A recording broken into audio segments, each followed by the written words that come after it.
Assalamualaikum warahmatullahi wabarakatuh. Perkenalkan, nama saya Fitri Indriani dengan NIM 8562966048 dari Program Studi Pendidikan Guru Sekolah Dasar. Baiklah, pada kesempatan ini saya akan menampilkan presentasi mengenai rencana pelaksanaan pembelajaran RPP yang disusun oleh kelompok A.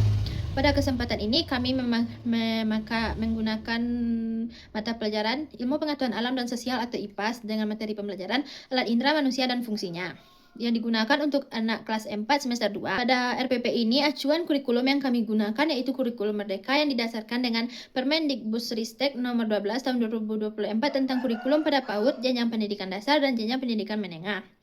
Model pembelajaran yang digunakan yaitu Problem Based Learning (PBL) dan yang mengarahkan sintaks orientasi pada masalah, 2 mengorganisasi peserta didik, 3 membimbing penyelidikan, 4 mengembangkan dan menyajikan hasil, 5 menganalisis dan mengevaluasi.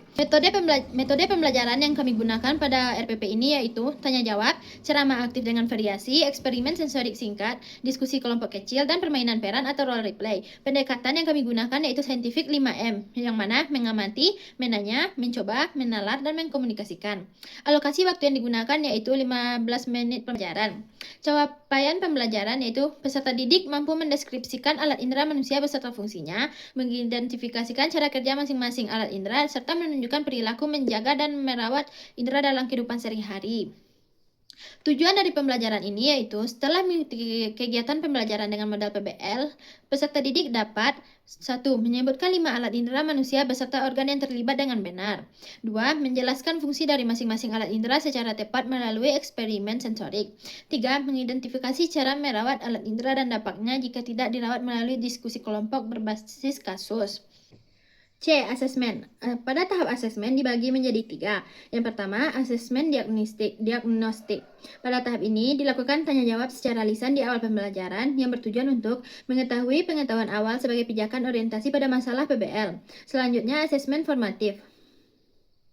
Pada tahap ini, observasi keaktifan siswa saat eksperimen sensorik dan diskusi kelompok, lalu melakukan penilaian LKPD dan penilaian sikap kerjasama dan komunikasi selama role replay berlangsung.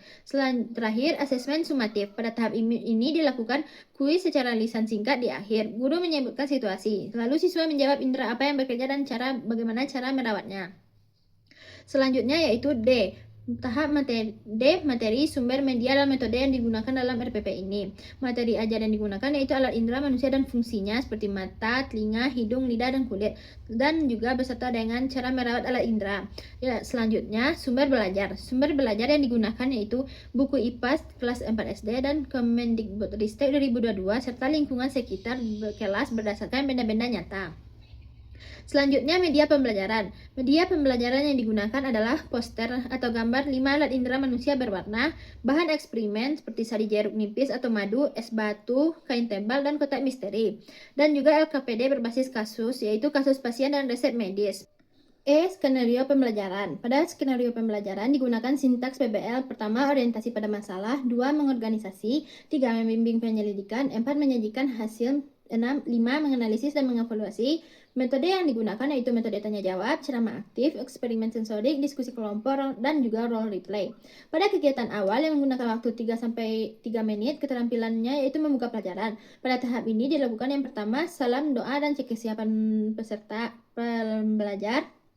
2. Persepsi atau orientasi pada masalah yang dilakukan guru. Guru dapat memberikan pertanyaan untuk membuka pembelajaran serta memahami seberapa jauh pemahaman murid. Yang ketiga yaitu menyampaikan tujuan pembelajaran. Pada tahap ini, guru menyampaikan tujuan pembelajaran dan apa saja hasil yang diharapkan setelah pembelajaran berlangsung.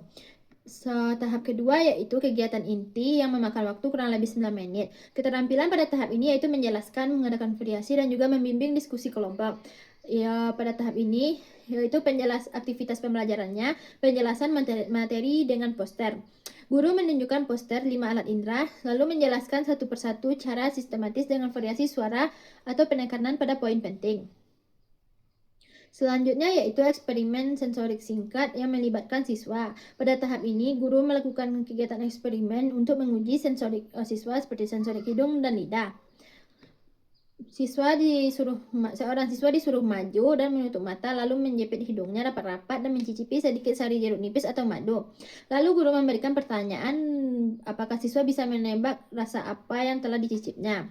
Siswa biasanya kesulitan dalam menebak rasa spesifik. Begitu hidung dibuka, mereka langsung mengenalinya. Guru menuntun siswa secara perlahan untuk memahaminya.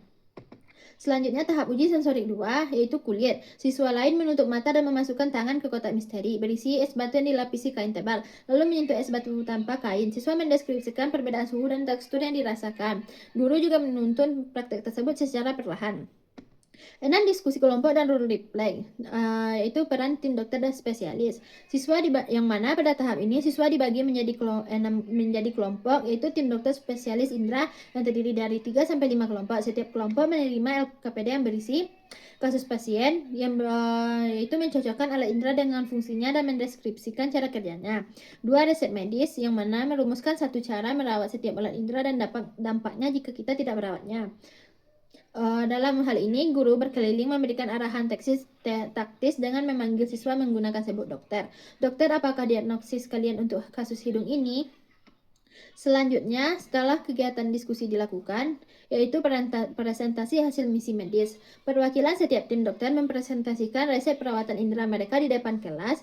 Kelompok lain menyimak dan boleh menanggapi. Guru memberikan apresiasi verbal terhadap performa peran dan kebenaran isi LKPD. 3. Kegiatan penutup yang memakan waktu selama kurang lebih 3 menit. Pada tahap ini, aktivitas pembelajaran yang dilakukan yaitu evaluasi dan simpulan bersama. Guru mengajak siswa untuk mengevaluasi proses pembelajaran selama pembelajaran berlangsung dan guru beserta siswa menyimpulkan bersama.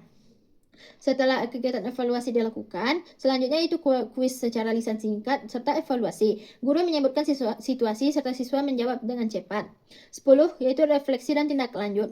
Guru sebagai dokter spesialis indera, apakah satu hal paling penting yang kalian pelajari hari ini? Guru memberikan pertanyaan itu kepada murid, lalu memberikan tugas rumah seperti tuliskan satu kegiatan sehari-hari yang melibatkan semua 5 alat indera dan bagaimana cara merawatnya. Dalam RPP ini juga diberikan keterkaitan model PBL, metode, dan keterampilan dasar dalam mengajar. Seperti sintaks PBL, orientasi pada masalah, metode yang digunakan yaitu tanya jawab dan ceramah aktif, keterampilan dasar mengajarnya yaitu membuka pelajaran bertanya, dan mode pendekatannya yaitu mengamati serta menanya. Serta dan masih ada empat lagi, yaitu mengorganisasi, metode yang digunakan, ceramah aktif, keterampilan dasar mengajarnya yaitu mengelola kelas. 3. Sintaks PBL dalam membimbing penyelidikan, metode yang digunakan yaitu eksperimen, sensorik, diskusi, kelompok, dan role play. Keterampilan dasarnya yaitu menjelaskan variasi, membimbing diskusi kelompok. 5M saintifiknya yaitu mencoba dan menalar. Ya, selanjutnya yaitu menyajikan hasil. Metode yang digunakan pada tahap ini yaitu role play dan tanya jawab. Keterampilan dasarnya yaitu memberi penguatan dan variasi interaksi. Metode pendekatannya yaitu mengkomunikasikan. Terakhir yaitu menganalisis dan mengevaluasi. Metode yang digunakan tanya jawab, ceramah aktif, keterampilan dasar mengajar yaitu menuntut pelajaran dan bertanya. 5M saintifiknya yaitu menalar dan mengkomunikasikan. RPP ini juga menyediakan perangkat penilaian atau asesmen, yang mana terdiri dari kuis lisan singkat, yaitu 1. Sebutkan 5 alat indera manusia. 2. Mengapa hidung mempengaruhi kemampuan kita dalam merasakan makanan. 6. Apakah dirasakan kulit saat menyentuh benda dingin. 4. Sebutkan 2 cara merawat mata. Dan juga rubrik penilaian LKPD dalam kasus pasien dan resep medis yang terdiri dari 3 komponen, yaitu komponen, kriteria, dan skor. Dan juga terdapat refleksi peserta didik dan pendidik. Refleksi bagi peserta didik yaitu masalah apa yang dipecahkan hari ini sebagai tim dokter, dan juga eksperimen mana yang paling menakjubkan bagimu, dan juga apakah kamu sudah merawat alat indera dengan benar. Refleksi sebagai seorang pendidik yaitu apakah sintaks PBL dan role play berjalan dengan efektif, apakah semua siswa dalam eksperimen dan diskusi berperan aktif, dan juga bagaimana yang perlu diperbaiki untuk pertemuan berikutnya. Selanjutnya, bagian lembar kerja peserta didik atau LKPD dalam kasus pasien dan rekap medis. Pada bagian ini sudah disediakan yaitu kasus pasien yang benar bertugas dalam mencocokkan antara alat indera dan juga fungsinya. Selanjutnya juga diberikan pengayaan dan remedial. Pada tahap pengayaan, mencari gangguan atau penyakit alat indera seperti rabun jauh, tuli, dan juga cara pencegahannya. 2. Murid disuruh untuk merancang kampanye kesehatan indera sederhana untuk keluarga di rumah. Pada tahap remedial, guru mengulang menggunakan gambar sederhana dan contoh dengan benda nyata. Selanjutnya, siswa menyebutkan indera sambil menunjuk organ pada tubuhnya sendiri. Pada RPP ini juga disertakan dengan tanda tangan mahasiswa dan juga tanda tangan tutor pembelajaran. Tapi jika RPP ini dilakukan secara nyata di sekolah, RPP ini disertakan dengan tanda tangan guru dan juga tanda tangan dari kepala sekolah.